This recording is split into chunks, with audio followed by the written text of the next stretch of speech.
Well, good morning, everybody. Welcome Tuesday, October the 15th. Staff meetings. Looks like we have event centers in the county. I didn't know we talked about that around here very much, but apparently we do. Good morning, Chairman. Yeah, good morning, Tom.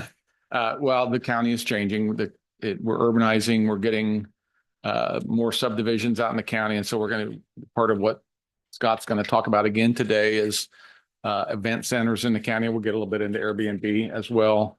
The sheriff is coming. We had this discussion a month or so ago, and we're getting into the kinds of enforcement components that are going to require some sheriff participation. So I'm sure he will come. I'll text him here once Scott hits the podium and starts covering. So there he is. We have a seat for you at the table, sure. Oh.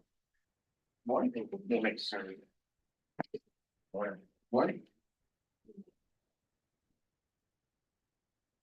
Scott, good morning. All right. Good morning, everyone.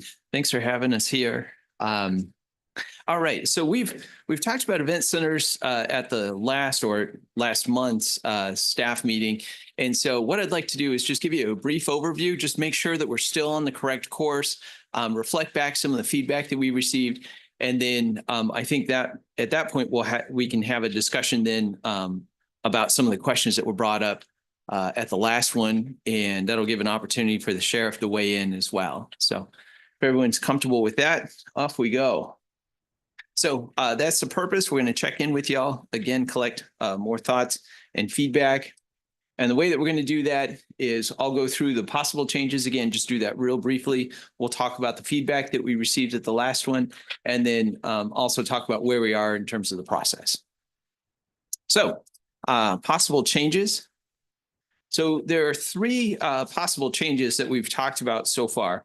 One is a change to the Unified Zoning Code. Another one is a change to the comprehensive plan. And then the third one, which is a question mark, is whether or not it would be a good fit for the county to have a permitting process for events. And we'll talk more about possible sizes and those kind of details. So the first one was zoning. Again, this is information that was reviewed. We've tweaked it slightly since you saw it last time, but based on feedback.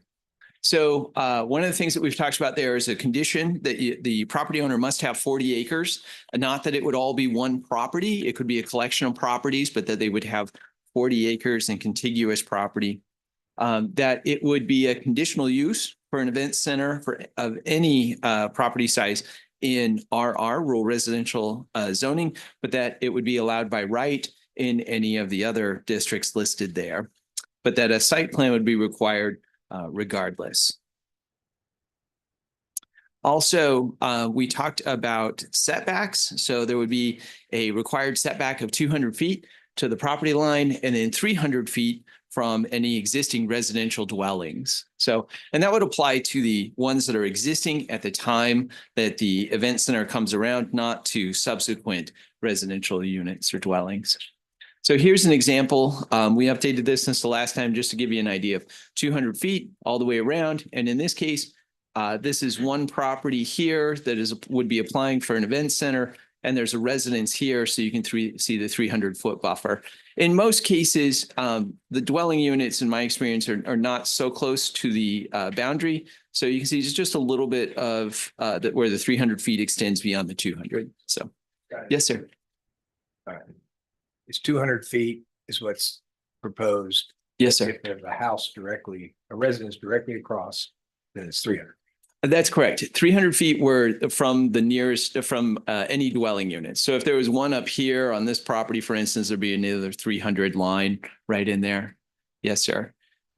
And again, in my experience, the houses are generally not so close to the property line. It'll just be a little bit of extension for the most part. Everyone good? Okay. Then in terms of maximum number of guests, so for an event center, no more than 299. And again, that was because that's a number that correlates with building code and fire suppression systems. Now, there was discussion about events having over 100 people for the permitting process. So we'll talk about that in just a moment. But if you get the zoning for an event center under this, you would be allowed to have up to 299 people. If you wanted more, you would have to apply to get a permit to go exceed that in this instance. Hours of operation, you can see them listed here. So 9 to 9, Sunday through Thursday, and 9 to midnight, Friday and Saturday, and no amplified music after 10. We will update this because if you notice, it goes to 9 p.m. in terms of operating hours, but you can do the music until 10. So we'll update that to reflect 9 p.m. 9 p.m. just for Sunday and Thursday, 10 p.m. for Friday and Saturday. Just want to make sure that's clear. In terms of screening, generally not required. And we talked about this because at a staff level, because of the buffering that would be done from the setbacks. And then a site plan would be required for all of the event centers. So that's the zoning code. Now we're going to transition into the comprehensive plan. Again, the comprehensive plan is not the requirements. It is a guidance document, and it really helps us out as staff when we're making recommendations about whether to approve, recommend approval, or recommend denial, or recommend conditions.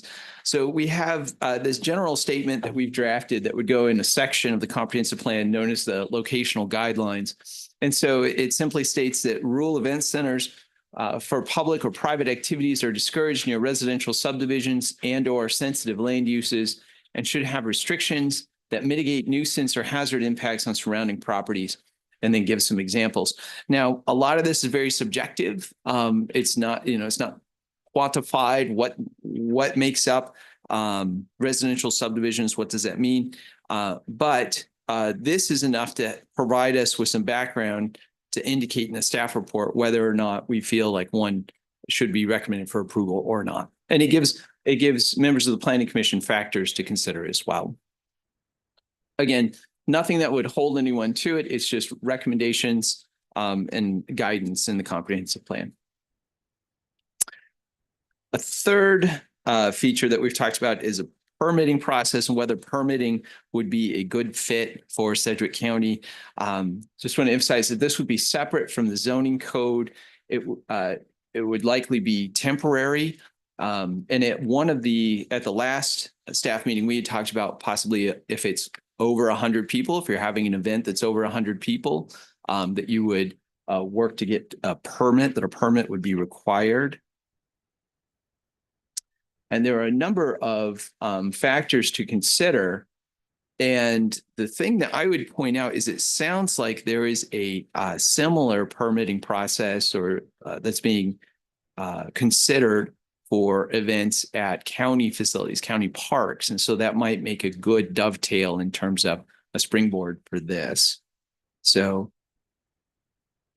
I don't have a lot of details on that one, but it's an exploratory discussion. In terms of the feedback that we received at the last one, I want to make sure that you know that we're listening. I've got some highlights here. The sense that we got was that generally we're headed in the right direction. We talked that there was emphasis on the importance of a possible permitting process, especially with over 100 people. And then there was some discussion about whether or not event centers should have to register as a business. I think there was some encouragement in that direction, and also a discussion about how to measure noise. So those are just the highlights. It's not everything that was said, but just the highlights I wanted to point to. In terms of the process and where we are, I should have added another BOCC staff meeting on here, but our next step is going to be to go to the advanced plans. They rescheduled their meeting from earlier this month, so it'll be on the 24th. So it's coming up. After that, we'll go to MAPC, and then we anticipate bringing it to you all in December. So now, of course, if you'd like it to go to your cabs, or if there's any stakeholders you think we should meet with, we're more than happy to do that as well. And so that's what we've got in terms of the schedule. So I'll stand for any questions or open up the floor for others. Go ahead, Pete. Thank you. So Scott, so we have the difference. This is cities have their own regs, kind of. We're talking about just stuff outside of city limits. Yes, sir. That's correct. Meaning We're unincorporated county. unincorporated That's right. county. Okay. So in that realm, if somebody's having a once in a lifetime wedding in their backyard, does this apply? Or is this At this point for the zoning, no, because event center really comes into play if people are paying to attend an event. Yeah. So if it's friends and family, and I think that's created part of the issues with some of the venues that have been operating in the county. Now, under the possible permitting, one option would be to make that apply to any group of over 100 people. So if you were going to have a large wedding, you would simply have to apply for the permit. Another option, well, if you didn't want to be in violation, you would have to apply. Yeah, so is that today, Sheriff, if I can lean on you today, if somebody has a big wedding, bunch of people, music, it's probably driven by complaint if there's too much noise or craziness. How often does that happen in a yearly basis or whatever? Or does it even happen in an unequal? So to answer your first question, yes, those things happen out in the county. Generally, we know nothing about them, but there is a few areas now that it is very problematic. That pop up more? Yeah, it's not a routinely? once in a lifetime wedding. Right. It is Okay. nonstop. Those are problems, Mhm. places. Yes, they are. And there's at this point right now, there's nothing that we can enforce. So those neighbors are very upset. And, I think we're going to lead into another conversation on permitting for those kind of places. You kind of dovetail your question, Commissioner. What is the biggest complaint with some of the neighbors on these events that are happening? Is it noise? Is it Noise. traffic? Is it? Noise, traffic, crowd levels, lights, till 2 or 3 in the morning, those type of things. Okay. It's kind of spitballing here, but so when I said once in a lifetime, so once a year could, if somebody's saying, hey, you get a complaint, not ticketed, but noted, okay, yeah, I see this as a wedding or whatever, but just know that you can't do this again for a year. Would that help solve that a little bit? Not in the area that we're facing down on 95th. Because once a year, the neighbors are going to go ballistic. Well, and if I could add to it, the reason I've asked to kind of speed this up a little bit is because 95th and Broadway, they applied for an event center license or whatever it is that we like the zoning changes and we denied it. And every 2 to 3 weeks, they have had parties until 3 to 4 in the morning. I live 5 minutes away. I can hear the bass from my bedroom. Lights are, it's really awful. And the neighbors, there are a significant amount of neighbors in the area. So when neighbors a few houses down, their pictures are falling off the walls and it's continuous and there's nothing we can do about it. They call the 911 and 911 tells them to stop calling because there's no enforcement mechanism here. So that's kind of, and I know 95th and Broadway is not the only one that's having the issue similar to that. I know there's others, but that's the one that at least is impacting the district that I represent. So I think the difference too, Commissioner, with the question that you asked, a wedding or something like that, they're not charging people to come to that. 95th is charging. Oh, That's a great point. So that's a big difference because I'll leave it at that. so they're operating without appropriate zoning or in violation of the current zoning. So is it A, B, C, D? Have they been active in the process with violations? And I don't want to just talk, I know we're talking about a macro conversation, but what's leading to some of these conversations is a micro situation. So what I would offer is that I think it's having the evidence that they are charging. I think we're still having that conversation to learn more. And I don't want to speak for MABCD, Tim, so feel free to correct me. But I think that's kind of the key is to determine whether or not they are charging now they will have an opportunity to do corrective action. So to cease doing it or to, seek another application at some point. So there will be that corrective period. I guess, Sheriff, in enforcing and policing these things, what do you want us to know as we're talking about formulating policy around this? What are the things that we need to be considering that puts your department in the best position? Yeah, right now, there's nothing we can enforce down there because it's billed as a home and we're inviting people over to have a good time. So there's nothing we can do. We've had these discussions in the past. It usually generates or is centered around the noise. And so we've talked about noise ordinances. I'm not a fan, I'll be honest with you. They're somewhat hard to enforce. Over at the city, we did that and it became neighbor against neighbor because the TVs were too loud. And it out in the county, it would be we get noise complaints because someone a mile down the road is shooting a gun and they want us to put a stop to it because of the noise, that type of stuff. I think from a standpoint of what we have discussed as a group is the permitting aspect. Within a permit, if you're going to have X amount of people and you're charging, which is like an event center, and music has to be done at a certain time, the lights have to be off by a certain time, those type of things that could be put into a permitting process, we could enforce right then and there when we see that they're not in compliance. The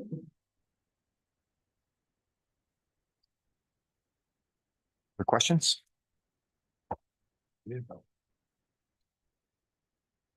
Right, Commissioner. Thank you for the presentation, but you went lightning fast and I think I'm pretty familiar with a lot of this, but I still have questions. And so, Sure. on the slide 29, you said BOCC staff meeting, we're going to meet today. I guess that's today. Then advanced plans is going to meet. What are we proposing to them? What's coming out of our meeting today that you're going to transmit to them and ask them to do something? At this point, we have drafted language. It should be part of your packet, and it's part of what was distributed also at the prior staff meeting. And they are amendments to the zoning code, not the permitting process that we've just talked about, but rather just for the zoning code. And that is in regards to, I guess the highlights I would point out there would be it require the minimum of 40 acres. It would also make it a conditional use. It would no longer be by right. Currently, if you have more than 20 acres or more, you can do an event center in the unincorporated county by right. So this amendment would make it a conditional use if the property is zoned RR, regardless of the size of the property that you have. But it would also allow by right in LC, GC, LI, and GI. So those would be changes. Would require a site plan. The setbacks, this would be a change from what is currently in place, would require the 200 feet and from the property line and 300 feet from a dwelling. A couple of things here. So when you're talking about 200 feet, 300 feet, you're talking about a building on the event center property. You're not talking about parking. You're talking about the building has to be 200 feet from the property line or 300 feet from an existing structure outside the property line. Good question. It would be for activities associated with the event center. So you couldn't have the wedding within the 200 feet. You couldn't have the concert seating within the 200 feet. So the activity has to be per the setbacks. That is correct. Yes, sir. And you can have a building that's closer than this, but you would not be allowed to use it for the event center Okay, purposes. that needs to be clarified because the presentation did not make that clear. Okay. Good question. Second of all, thank you. What about things like parking? In terms of the setback, whether or not that could be in the setback, the answer is no. And I'm looking to JR for help on that one. The indication Is it clear no. what we're giving the next step in this process? Is it clear that we're talking about nothing can happen in those boundaries that have parking or activities whatsoever? That is our intent. We believe that we've achieved that. Now, of course, is a good opportunity for feedback. We can bring that question up with the MAPC as well, make sure that it's just clear to everyone. So we don't want to have it. Then on one of your later slides here, I think it's on slide 21, talk about no amplified music. What about amplified anything? Also, we're talking about indoors or outdoors? I assume you mean outdoors. It depends. Yes, sir. Let me go ahead and get to that one. Okay, so what we have here is in the regulations, it says No outdoor amplification of music or voices, nor any outdoor speakers shall be used prior to 10 a.m., nor later than 10 p.m. on any day. No indoor amplification of music or voices shall be used prior to 10 a.m., nor later than 9 p.m., Sunday through Thursday, and 12 a.m. Friday and Saturday. So after those hours, they can do anything they want indoors. Well, it would say no indoor amplification. So there are limits. The outdoor amplification is till 10 p.m. What are you reading? Where are you exactly? That is in the language, in the text amendments. You have a page number or paragraph number? It starts at the top. It says Article 2-B, and then it's got 10/1/24 is the date that's on it. And then it's 1, 2, 3, 4 pages in, and there is Article 3D6. Number 3 is the one that I'm looking at.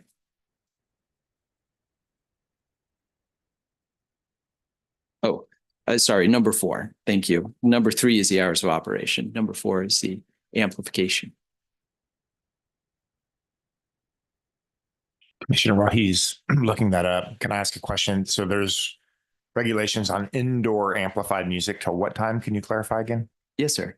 So it says no indoor amplification of music or voices prior to 10 a.m. nor later than 9 p.m. And that's Sunday through Thursday. And then it goes until midnight, Friday and Saturday. So what that does is that gives you 2 additional hours of indoor amplification versus outdoor. I see indoor amplification. Just throw this out there again. I'm still dealing with Club Rodeo. Okay. Yes, sir. There's people who are quite a distance away who complain in fact, they've complained to this BOCC. And I'm sure you know about this. They're quite a distance away, and because it's indoor, there seems to be not a decibel limit at all. What happens indoors, and the building may not be insulated, for example. Maybe the windows are open. How do we know? Or the door may be open. I don't know what's happening with the containment of that noise or that sound. Mm-hmm. And there are people, you're talking 300 feet away is a dwelling potentially. And you said the building could be closer than the setback. Is that what you said a few minutes ago? There could be an existing building on the property, or even they could put up a building if they get a property that they get event center for it. However, they cannot use that for the event center purposes if it's within that setback area. So assuming that okay, and I'm trying to be as I want to be careful because Yes. Let's say there's a building that's a very large building. They use a part of the building that's not near the setback, but part of the building is the same building. Ooh. Then what do you do in that case? I would need to confer with staff on that one. They have some Interesting large question. buildings out there. Yeah, and there are large barns. Yeah. Yeah. Okay. So now we're saying that they can have, as long as the activity of indoor amplified music is happening beyond those setbacks, Yes, sir. and whatever building is happen to be beyond those setbacks, they can do that and do it till midnight. Till At midnight. any amplitude, any amplification they want, any level they want until midnight on Friday or Saturday night. Correct. We do not have a limit in terms of decibels. So I think that this is, and I think there's two sides of this coin. On one side, I hate regulations and I want total freedom and property rights. The other side of it, I want reasonableness. If that was me living 300 feet away, I can see why someone would be very upset about that. This is a issue of the property rights says that you're destroying my quality of life because we're allowing someone to do something. And when again, noise crosses property lines, and that's where property rights are. It's a two-way street. We're allowing something that's obviously going to be egregious to someone next door, and we're going to put this in our regulations saying this is okay. I'm not sure I'm happy with these proposals. We're going to send them out of here to the next stage down the line here, and I'm not so sure these are the right numbers. Well, I would emphasize that we don't have to proceed to the next step. If we hear from y'all that you don't want to, we certainly can hit pause.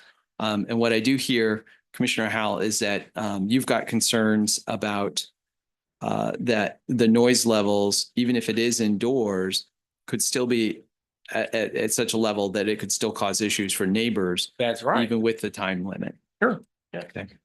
We have experience with this. Yeah. Sheriff, any thoughts? So the question I have, we're talking about event centers. Club Rodeo is a bar. So that's not going to be included in this event center No, because sir. they go till 1:30 in the morning with amplified music. Yeah, I just want to make clear of what, because that's something we would have to enforce. And I want to make clear that those are two separate issues, correct? Great question. Yes, those are two separate definitions in the zoning code. Okay. Let me interject. I'm not suggesting that we would treat Club Rodeo like an event center. I'm making the point about amplified music Mhm. can carry you from inside of a building to some distance away. And we're talking 300 feet is not very far compared to what we're dealing with right now in terms of an ongoing problem.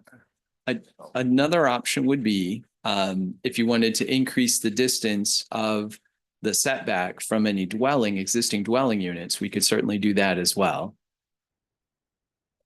Is the challenge here going to be, I think it's reasonable. I can see both sides of the coin, much like Commissioner Howell. And I think each property and event center is going to be unique. I mean, these weddings, most of these are event centers for weddings, and weddings are going to be dancing and playing music till midnight. I think the challenge is, how do we measure the enforcement piece of measuring? Is that the biggest challenge here? I mean, if we set a decibel limit or something like that, I guess that would be too difficult. My understanding, that might be too difficult. So it'd have to be some sort of setback. Let me give you another example. We have shooting ranges in the city next to houses, but they're insulated for sound. The distance is less important than how are you mitigating the noise propagation.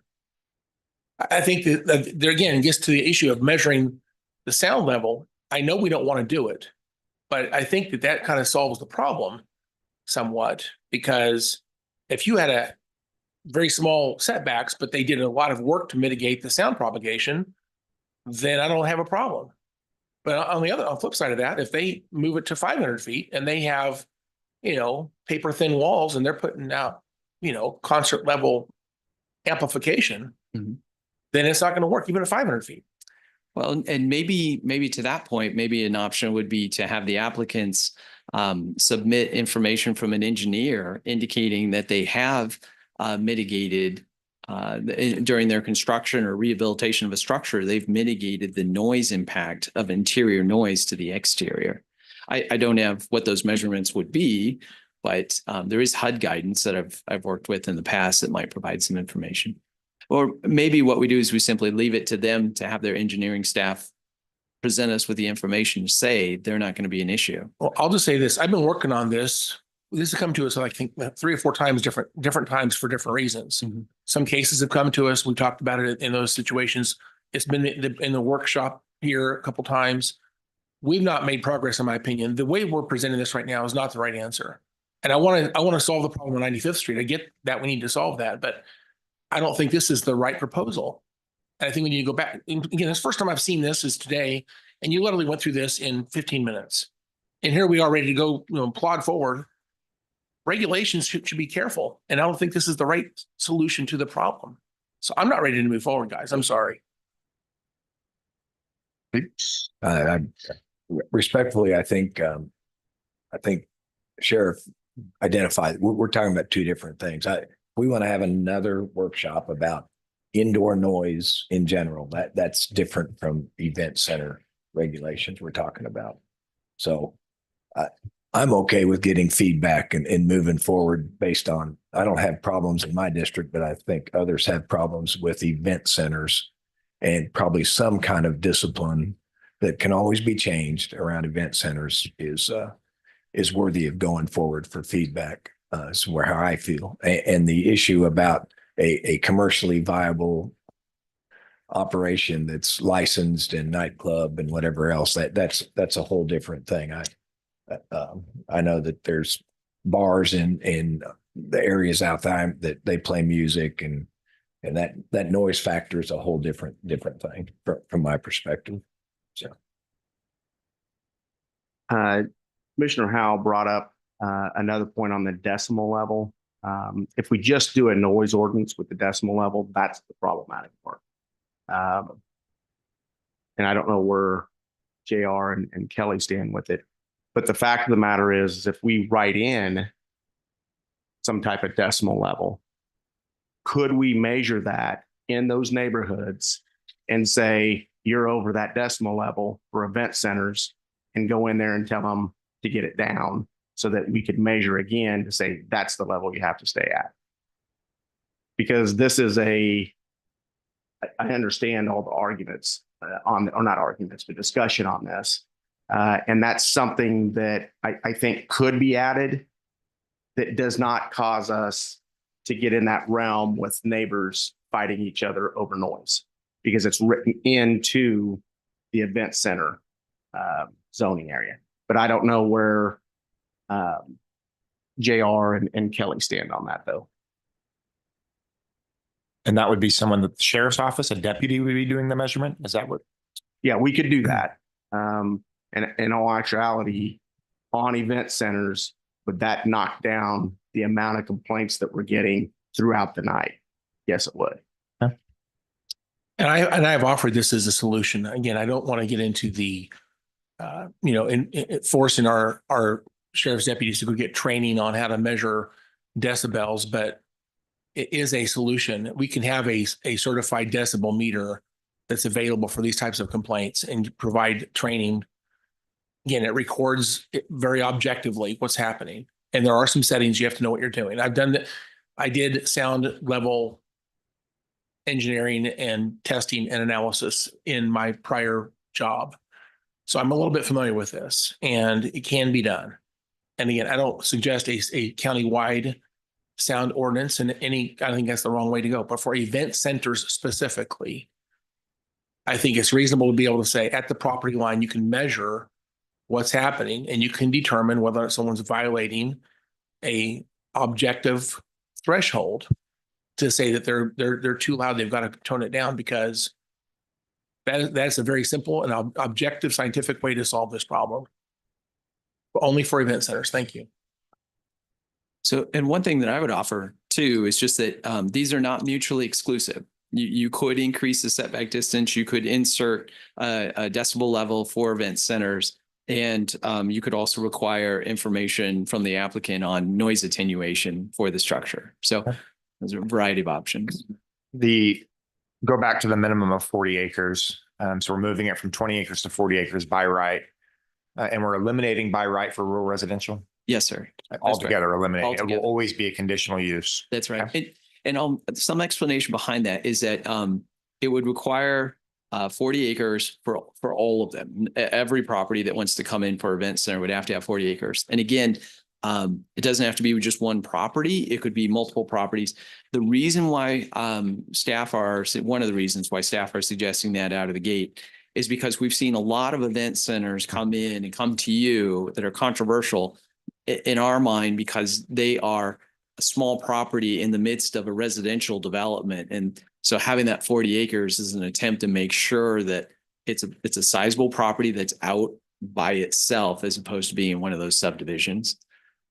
I might have missed this, but I guess, are they volunteering that this is going to be an event center? Or are they just, what if someone wants to have people over out in the country and they do this regularly? He's not going to go tell them they can't do it. So, what requires people to come in and register as an event center? It's the commercial piece of this? Is that correct? Yes. It's if they're collecting money on it, if they're getting payments and there's a transaction, that is what effectively makes it into a business. So that's the factor. That's right. Okay.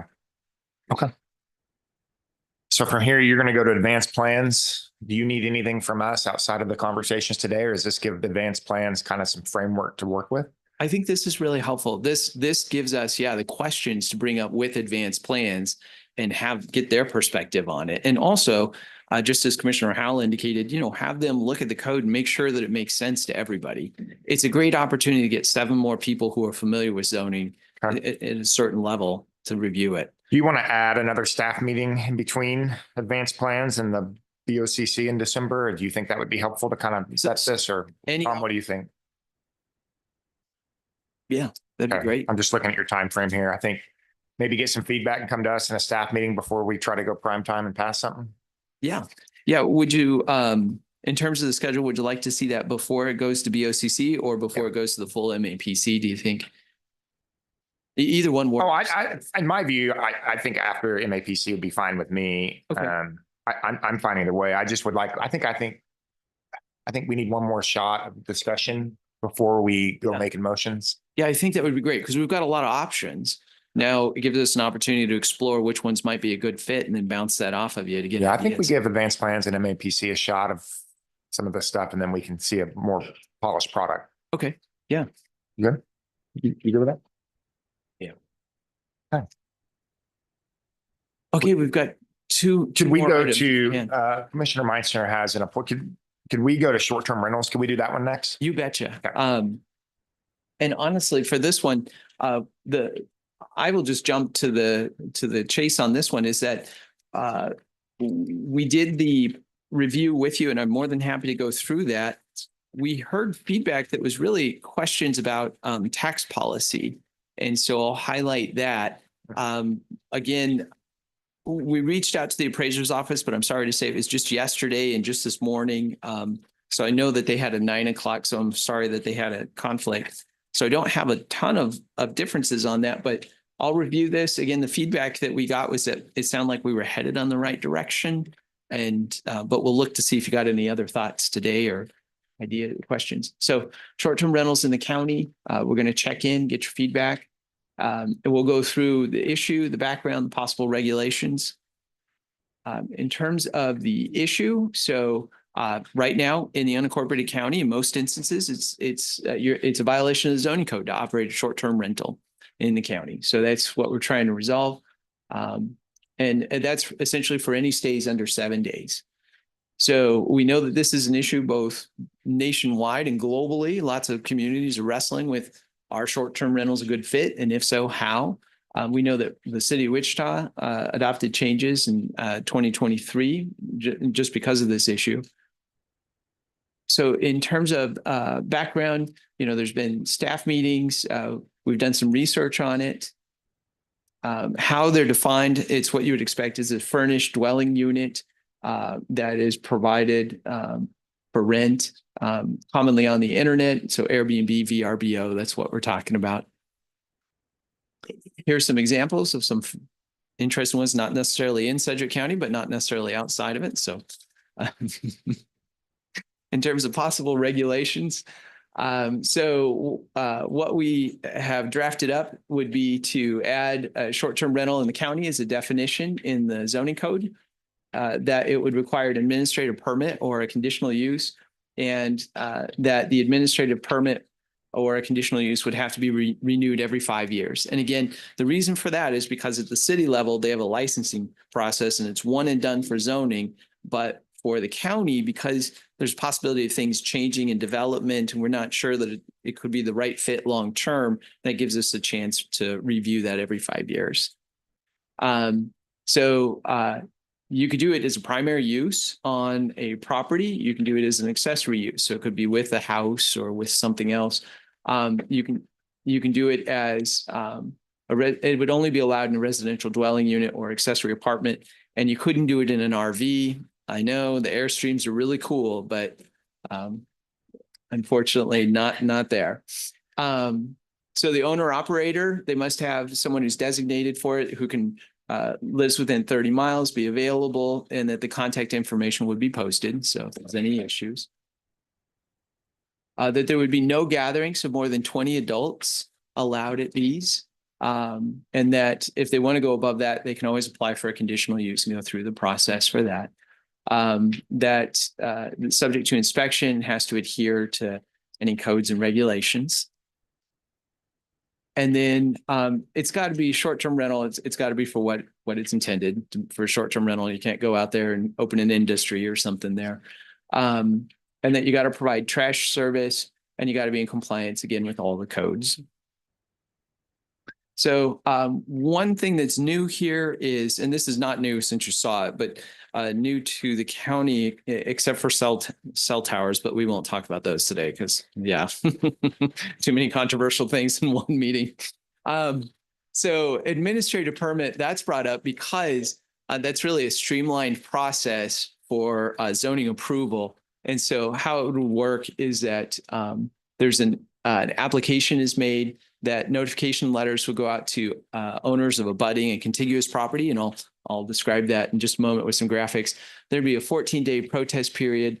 And then depending on if there's more than 50% of the owners of the abutting and adjacent property protest it, then it's approved. If the answer is no, they haven't met that threshold. And if not, then they have the option of going to a conditional use process. And this is very similar to what has been used in the city for their process. So question comes up all the time about what's abutting and contiguous property. Here's an example from the city of Wichita, just showing that it's all the properties, you subtract the streets and then any property that would be touching it. In the county, here's what that might look like. So if this one's applying for a short-term rental, these are all the abutting and contiguous properties. Likewise, in this instance, these are all the abutting and contiguous properties for this one. And then another example, because we love maps. All right. And in terms of who's going to do the protest, well, it would be very similar to a protest for a zoning case that all the owners of a property would have to sign off on that protest. So it's husband and wife, and it's both of them need to sign. We had talked about a monitoring service. Staff aren't recommending one at this point. We've done some preliminary contacts with the company that does it for the city of Wichita. And so just to explore what the numbers are, but really, since this is complaint based and with as low a numbers as we assume are out there, we don't know that it's needed. And again, the 5-year cycle of applications, one note on that is that will bring revenues every 5 years from those applications. But again, the numbers are so low, I don't expect it to have a dramatic impact on our finances. So That's good. Yeah. A question, and then I think overall, I think we're heading certainly in the right direction. I agree that not needing a third-party service to monitor what's happening in unincorporated Sedgwick County compared to the city. The 30-mile, the owner being required to be 30 miles from the property. Does the city of Wichita have the same thing? they do have, I can't remember if it's 30 miles. I'm gonna look to JR, but it's within that distance. There's a specified distance. And the idea is Curious of the thought process behind that. yeah, and it's not necessarily the owner, but a manager or someone who's responsible for it. Just so if there's anything that should happen, they can get to the That property. clarity is helpful. And somebody, the property manager of sorts, Yep. being within. Got it. Any other questions? So did you address the taxing Oh, map? yes, sir. So in terms of so in terms of what we heard last time, there were questions about taxation and fairness that came up. The issue, I believe, is that when it comes to property taxes, there's guidance that the state has provided in terms of how property should be taxed that are bed and breakfast. And the guidance is that if there's 5 bedrooms or less, then it's residential. And if it's more than that, then it's commercial. And I know that this has been an issue in Lawrence. It's a question I think comes up quite often with short-term rentals. So at this point, they're considered residential for purposes of property taxes if it's 5 or less. Now, of course, that could be a legislative agenda item, but I get that part. I mean, that's probably a statewide issue. it But is. what about the bed tax per room night? Oh, yes. I think last time counselor's office had advised that is something that would apply in the county or could apply, I guess I should say. Yes, Commissioner Meitzner, Sedgwick County does have a charter resolution involving what's referred to as a transient guest tax. Okay. And that could apply in some of these places. We're currently looking into that further and working with finance on that question. Okay, so the mechanism of somebody signs a contract with Airbnb resident for $100 a night, whatever. So if we've applied a transient guest tax, the mechanism's there for that money flows, I guess, to client to Airbnb, and Airbnb sends money. Remits it to the state remits it to us. And though it is not currently legal, I will tell you that we have 3 properties that we currently once a quarter get a distribution on from the state for a very small amount of dollars, like $6. So. So we're not somebody's just making a lot of doing that money by- off of illegal Barrett. So they're doing it Airbnbs. by default. Airbnb or whoever's doing it by default, sending money to the state to you. So because I know that I just had a niece just rented a place up in Kansas City for similar, and I could see there was that tax was coming through. And Anissa in our office is working to look at many of our peer jurisdictions to see what the bed tax is. So we'll have that information Okay. soon. So you'll have that. Okay. And the city does charge, they've recognized Airbnbs now, and they are, if you are running an Airbnb in Wichita, you are a client renting there would pay bed tax. No. Good question. Actually, the answer is no. They've specifically determined that they do not apply the bed tax to short-term rentals. Man, Wow. That's, Which, well, I think we need to plow forward in doing that. which then that's too bad. raises the question, if we have 3 in an unincorporated county who are paying bed tax and the city is not paying bed tax, how did that? We don't have to answer this. I'm just wondering how it happened. These are simply reports. So as the CFO for the county, I am literally the only person who is authorized by the state to get in and actually see the physical addresses of these places. How and why they got on that list, I don't know. This is a Department of Revenue piece of information. Somehow, I would imagine these people probably own properties in other places and probably look to the state, and this resolution, as Justin mentioned, is on the books, and those folks started paying it. And Scott, you have the advantage of going to the city too. When they had their Airbnb discussion, was there talk of fairness and equity between hotels or who are providing a very similar kind of service being taxed and the Airbnbs not being taxed? Was that any kind of discussion? I don't know that it did come up, but I don't know that it was a central focus. Okay. I think at the time Interesting. in the city's discussions, there was more concern about, is it an appropriate use? And there were some very passionate advocates on the side of yes, and there were also very passionate advocates on the side of no, especially with the shooting that had happened over in the Crown Heights neighborhood. And so I think what the city was trying to do was balance, because also with the city, with it being so large and so diverse in terms of the neighborhoods and composition, I think there were different needs. So they were trying to strike a balance about what worked well for the majority of the city. I'd add that in the city, they've got the transient guest tax, but they also have the T-bid. Can't remember what that's on top of that. It's like 2.5% per hotel night. So there's and that T-bid money helps fund Visit Wichita. So the transient guest tax comes regularly into the city, but that T-bid comes to the city, but it helps fund that. So as we're getting into this, this fairness in the world, I think we need to not only transient guest tax, but see what it would take to add the T-bid And component. what I would offer is I want to make sure that we're getting you all the best information that we have. And so I'm going to ask Justin to please make notes, and we'll check in with the city and verify. Okay. But I've shared with you my understanding, but if we get data that shows something different, we'll be sure to share that with you right away. And commissioners, I want to note, and I think Tom made a good point. I wouldn't know just sitting here right now, there may be differences between either state law for cities or any charter ordinance they have and the charter resolution we have that may explain why it's being treated differently. We haven't delved into that deeply at this point, but that's. Can you take a peek? I'm with Commissioner Meinzer. There's 2 factors for me that are moving this. One is the capacity to operate short-term rentals in the county. I think we needed to get there, and we've gotten there, and we're moving to that direction. Thank you. The second thing is, in our conversations, it has been about fairness. Is we wanted to create an environment where hotels in and throughout Sedgwick County aren't at a competitive disadvantage. Because I certainly think that if I was a hoteler, I would certainly be frustrated that there's 600 or so Airbnbs in the city of Wichita, and they're at a competitive advantage and disrupting my business model from a taxation standpoint. I think that. So we wanted to do this from a fairness standpoint and entertain that conversation. But if there's some statute things that we need to be aware of, please let us know. If I can just dovetail it, because it's a current market issue that it's not an issue, but it's in the market. I mean, they're up in that Northeast area. I know there's a lot of youth sports that avoiding hotels, and two families getting together and they're doing Airbnb all over the place. So it's a really, not an issue, but, and then I'm not doing it to make a revenue scenario for us as much as just the fairness, versus all the people that invested in hotel and development. Thank you.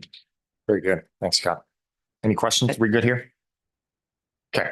Okay, I got one more item for you. And this is one that we weren't able to cover because of time at the last staff meeting.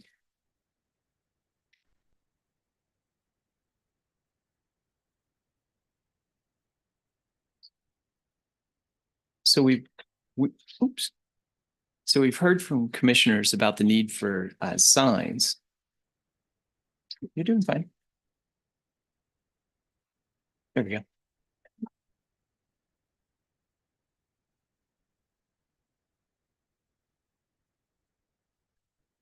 Okay. This one is on development signs. I'll try and keep this one short. But what we've heard, this is one out in the wild. So it's like a safari. Is that Tom's backyard? Wow. Yeah. So what we've heard from commissioners is during reviews for zoning cases and other cases, we've heard that, you know, that we as staff ought to look into requirements for development application signs for planning applications, because we'll go through that they're currently not required for county cases. So again, the purpose, just like all the others, to collect feedback and thoughts, see if we're headed in the right direction. We'll cover all of these items as part of this review. So the question really is, should development signs be required for zoning or subdivision cases out in the county? In terms of background, there's a lot of public notifications that we do. So this is the variety, some of them anyway. The notification letter is one that's required. It goes out to the property owners.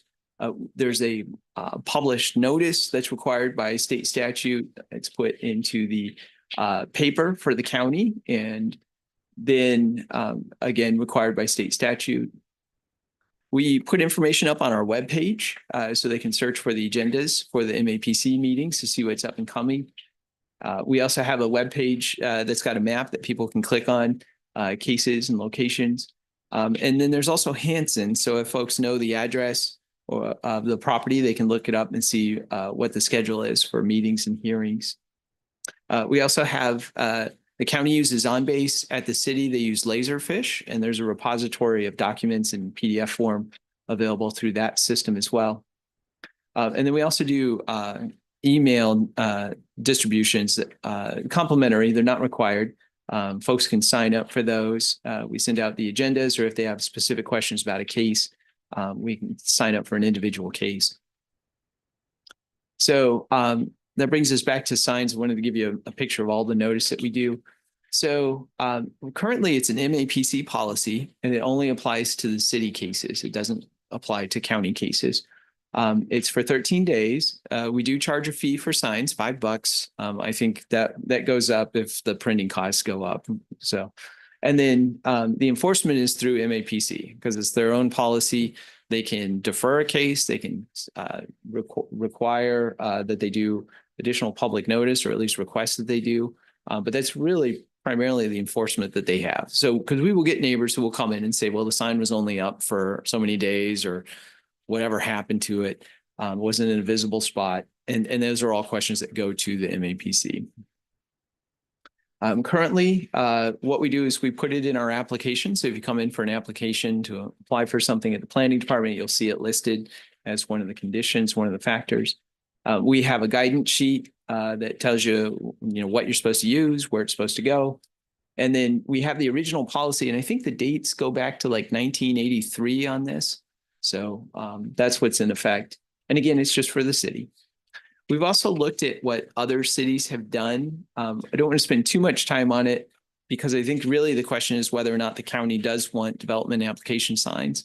But we have looked into what other cities use in terms of format. Again, I think that's a little bit of a separate conversation from, does the county want to have development application signs? But I want to make you aware that we've done that look. So one idea is that we could make this part of the zoning code. So it's not an MAPC policy. I think there are some challenges with MAPC policies. Is it truly required? Is it not required? Who makes the policy? Who changes it? If it's in the zoning code, I think it's a lot more straightforward in some ways. And so this is the potential language that we've come up with, just stating that they would have to install a sign, and that it provides that the planning department would set instructions for how that should be done. Likewise, if you'd like to do them for subdivision applications, we could do that, but it would have to be something that would go into the subdivision regulations. So one for the zoning code, one for the subdivision regulations. And then again, enforcement on this, we would propose that it would be up to the MAPC. This is similar to how letters are addressed, that if there's a complaint that letters didn't get distributed, then the question goes to the MAPC about whether or not the applicant achieved and the planning department achieved substantial conformance with the regulations.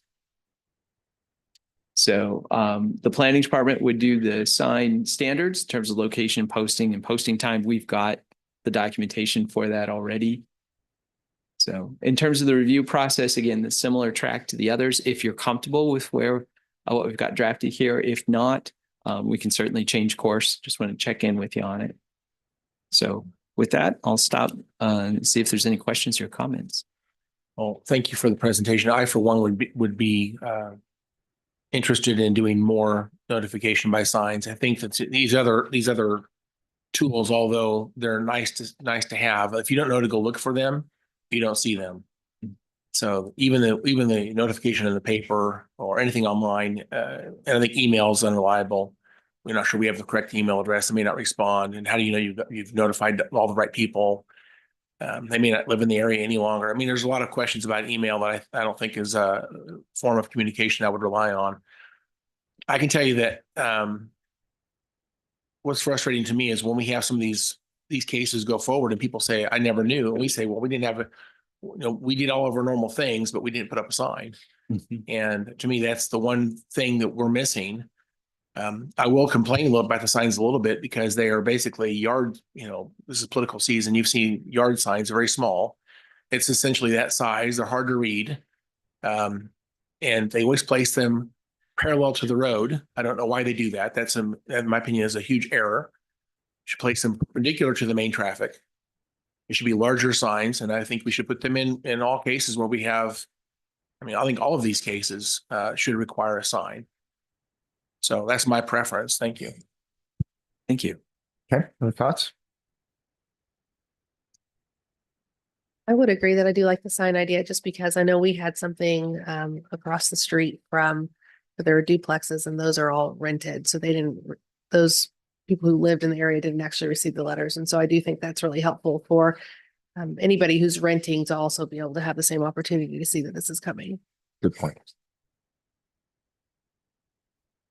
Okay. All right. Questions or comments? Thank you very much. Thank you, Scott and team. Scott, before you leave, real quick, just one technical question. You mentioned it a couple of times when we were talking about event centers, that the county does not have capacity to permit like the city does. Does the city have a central repository for all permit applications of all sorts, or is it spread around organizationally? I would say that they generally do. I'm going to look to JR to make sure I'm correct on this, but they do it through the express office is my understanding. And so that's the centralized hub that will receive it, and then they will distribute it and route it for review. Okay.